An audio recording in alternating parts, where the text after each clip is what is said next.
Ministru Obras Públicas ameasa para a companhia nebela implementa dia projeto nebe Governu.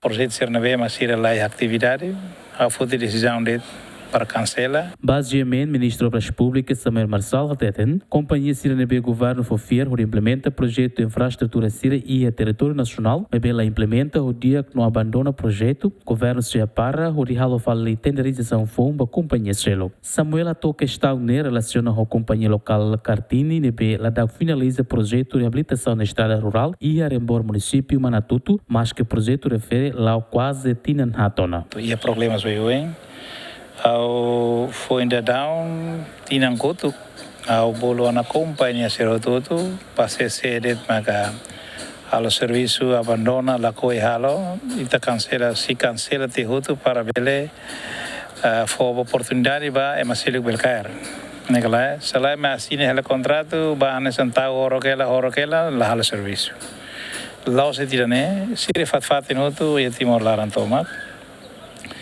Excelências, o primeiro-ministro Rasik foi até na hora que tem o badak inicial a visita vai ao município todo, vai projeto todo de Carai.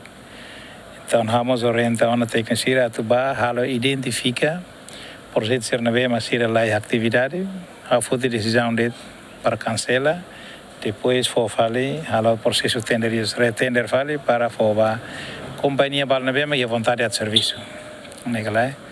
Selain itu hal contrato, mas itu lá o serviço e depois execução da lá, itu lá vai resolver problema em terreno, buat ser na hotu negalai.